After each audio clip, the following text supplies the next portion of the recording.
Di mana titik tidak masuk akalnya? Di mana titik tidak masuk akalnya? Aksara film passwordnya. Aku kaya! Hai guys, oke di hari yang berbahagia ini gue mau memberikan sebuah ide bisnis yang bisa membuat kalian seketika kaya, yaitu bisnis bengkel keliling. Motor yang rusak diservis, Pak, Bu.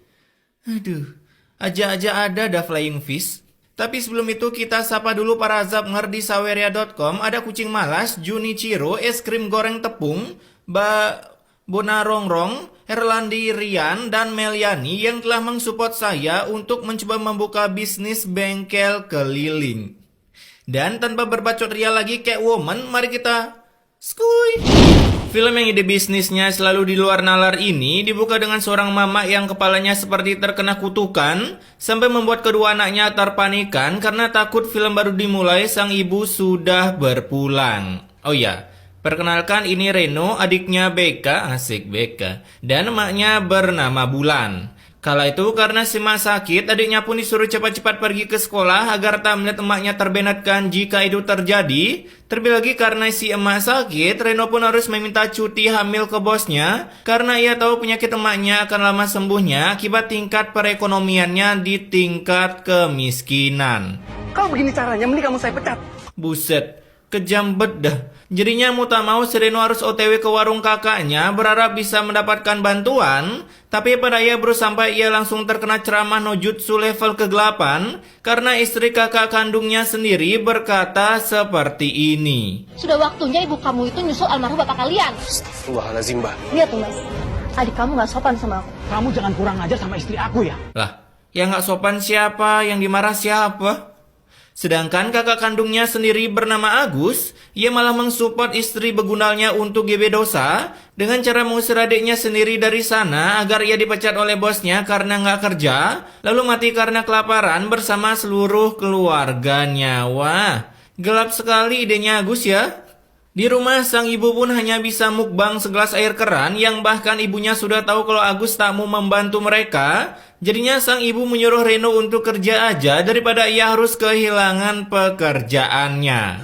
Lebih baik kehilangan pekerjaan aku daripada aku kehilangan ibu. Asik, mahkotamu sedang dicorking. Mendengar itu tentunya membuat sistem kekebalan tubuh ibunya meningkat. Apalagi beruntungnya si adik pulang lebih cepat karena kebetulan pintu gerbang sekolah terbuka lebar-lebar selebar loker di pemerintahan jika punya orang dalam. Caks.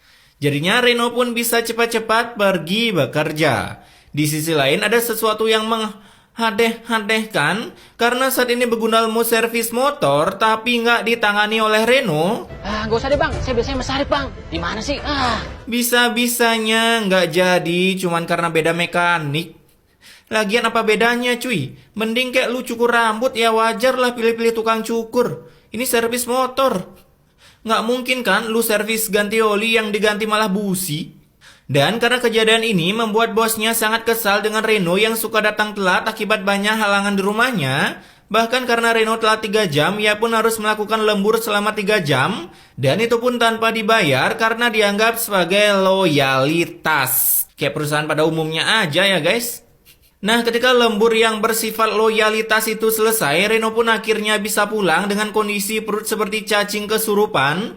Karena ia berpura-pura sudah makan dengan ibunya, yang padahal saat keluar kamar, Reno pun harus menyantap nasi putih dengan topping coklat di atasnya. Pagi harinya, karena Reno memakan seluruh nasi di rumah, adiknya pun mencoba meminta beras ke warung kakak iparnya, tapi tentunya tak di ACC.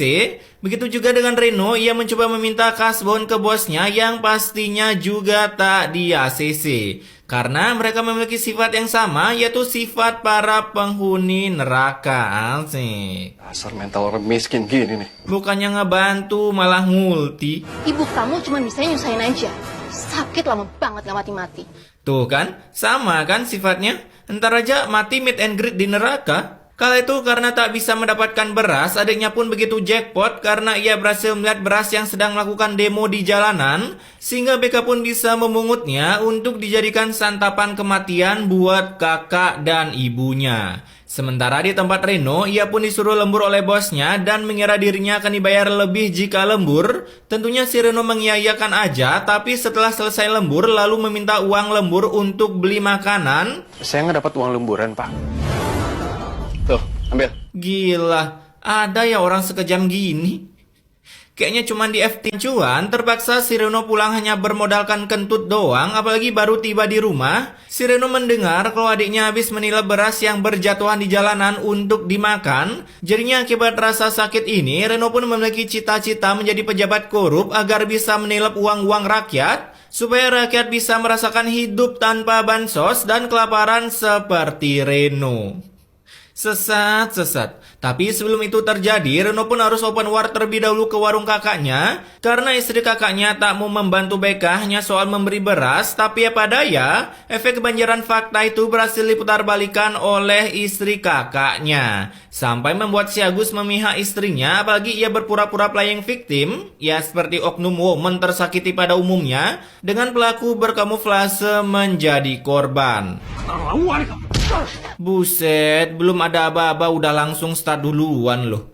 Mulai sekarang, tali persaudaraan kita putus. Kejam bedah. Kala itu karena Reno kalah demek, ia pun memutuskan untuk pulang dan curhat ke emaknya kalau Agus sangat barbar dalam urusan baku hantam. Terlebih lagi saat sedang curhat, token listrik di rumahnya pun habis, sehingga membuat Reno memiliki keinginan untuk keluar. Siapa tahu ia bisa mendapatkan sebutir cuan untuk membeli listrik dan makanan. Nah, saat berpetualang di luar, Reno pun memergoki seorang jasa buka ruko bermodalkan linggis. Alhasil mereka pun langsung bertumbuk ria sampai datanglah bosnya yang langsung memarahi Reno akibat si maling ini menggunakan kekuatan cangkem VOC-nya terlebih dahulu. Saya ini mergokin orang ini lagi nyongkel bengkel bapak. Tuh lihat pak, mulai saat ini kamu saya pecat dan Pak Pesangon.